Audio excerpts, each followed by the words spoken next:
कुडित्री इथल्या श्रीराम हायस्कूल आणि ज्युनियर कॉलेजमध्ये विद्यार्थी गुणगौरव समारंभाचं आयोजन करण्यात आलं होतं.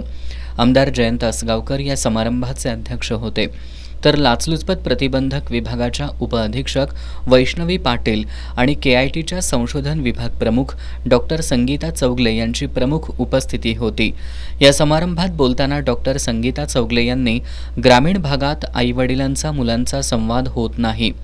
पालकांच्या मुलांसोबतच्या सहवासामुळे मुलांमध्ये सकारात्मक ऊर्जा तयार होते असं सांगत पालकांनी मुलगा मुलगी असा भेद करू नये असा सल्लाही दिला. विद्यार्थ्यांनी शालेय जीवनातच करिअरची दिशा निश्चित करावी असं आवाहनही त्यांनी केलं. यावेळी लाचलुचपत प्रतिबंधक विभागाच्या पोलीस उपअधीक्षक वैष्णवी पाटील यांनी वडिलांपेक्षा आईवर मुलांवर संस्कार करण्याची अधिक जबाबदारी असते असं सांगत मुलांना सोशल मीडियापासून दूर ठेवण्याचा सल्ला दिला.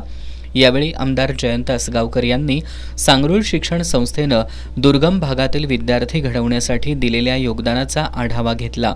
संस्थेच्या माध्यमातून अन्य शैक्षणिक सुविधांसह कैलासवासी DD असगावकर स्पर्धा परीक्षा मार्गदर्शन केंद्राचा विद्यार्थ्यांना चांगला फायदा होत असल्याचं आमदार असगावकर यांनी नमूद केलं. यावेळी महाविद्यालयाच्या NSS विभागाचं मान्यवरांच्या हस्ते उद्घाटन करण्यात आलं.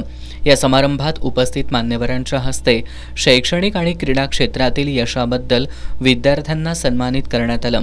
यावेळी संस्थेचे अध्यक्ष यल खाडे, इंदुताई असगावकर, अनु असगावकर, उपाध्यक्ष ना जाधव, सहसचिव DN कुलकर्णी, संचालक DG खाडे, मदन पाटील, BR नाळे, गणपती नाळे, प्राचार्य VR Patil, उपप्राचार्य RD More, AD Patil, RB Chavan, ND Powar यांच्यासह शिक्षक, पालक आणि विद्यार्थी उपस्थित होते.